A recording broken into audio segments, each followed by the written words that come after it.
Good afternoon and Merry Christmas. We welcome you to a very special episode of The Bottom Line. On most days, we strive to bring you the latest and most relevant travel industry updates, but today we have something a little different lined up for all our viewers. 2020 has been a year of grief and loss. The coronavirus pandemic managed to bring the world to a standstill. Every one of us has been severely impacted by the pandemic and long-lasting consequences it has had on the world we live in. We're all trying our level best to adjust to the new normal.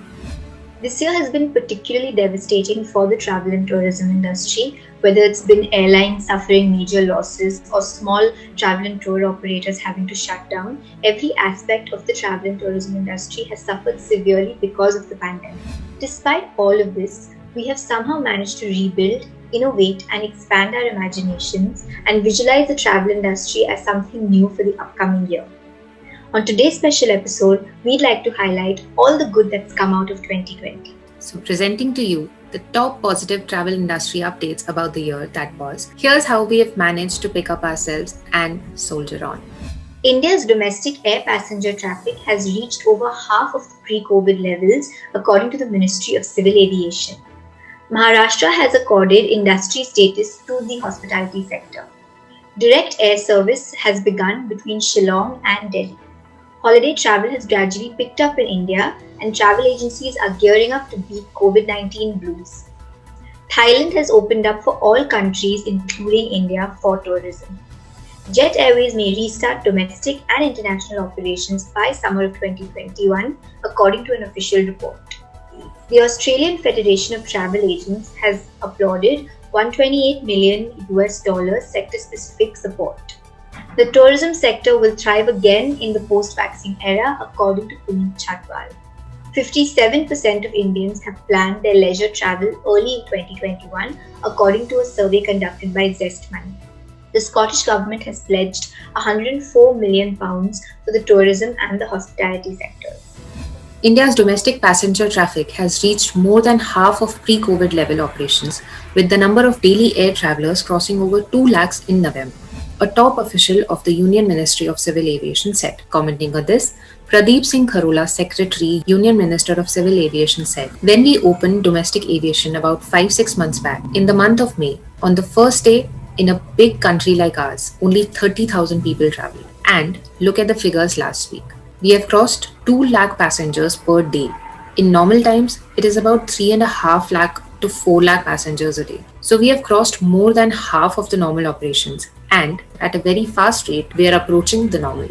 While the rest of the world is still in a dilemma about whether or not to travel, confidence among Indian travelers is coming back, and they are gradually hitting the road for celebrating the holidays. Commenting on this, Ankush Nijhawan, co-founder and CEO of the TBO Group, said, "People have started approaching agencies again for their travel bookings to have someone to talk to or rely on in case of an emergency." Thailand recently announced the opening of its borders for tourists from across the globe with stringent visa policies and safety measures.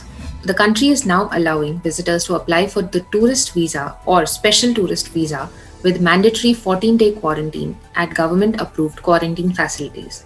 Commenting on this, Cholada Siddhivarn, Director Tourism Authority of Thailand, Mumbai office said, "We are now strategizing our efforts towards rebuilding tourism. The new visa rules and procedures will act as a catalyst to ensure utmost safety is maintained while we open the country for international tourists. We will work cohesively with our travel trade partners and continuously aid them with the revised product offerings. Together, we will adapt to the new normal, and slowly but steadily, we will see more and more tourists visiting our country." Jet Airways Limited, the full-service airline which went bankrupt in 2019, could be back in the skies as early as the summer of next year. The new promoters, Murari Lal Jalan and Kalrock Capital, intend to start domestic and international operations with all the slots that were available to the airline before it stopped operation. Commenting on this, Manoj Narendra Madnani, the board member of the Jalani Kalrock Consortium, said, "Jet Airways has been a brand with a glorious history of over 25 years, and it is the vision of the consortium to put Jet Airways back in the skies at the earliest opportunity. We aim to re-energize the brand by infusing energy, warmth, and vibrancy into it while making it bigger and better." Tourism and hospitality business across Scotland are due to receive a £104.3 million package of support in the new year. The funding is the part of the short-term response to the Scottish Tourism Recovery Task Force recommendations and follow lengthy discussions with industry to target support specifically where it is needed the most. Commenting on the development, Malcolm Reghead, Chief Executive Visit Scotland said, "This funding will help a number of sectors which have so far received very little support. And I'm pleased to see tour operators, self-catering businesses, hotels, outdoor tourism, ski centers, and visit attractions receiving specific help." That's a wrap on the best of 2020 from us at The Bottom Line. As an industry, we have managed to persevere through so many ups and downs, and we hope to continue to do so in the year that's awaiting us. Thank you for watching and supporting us. Tune in tomorrow for yet another edition of The Bottom Line with the latest travel trends and updates. Hope you have a very Merry Christmas.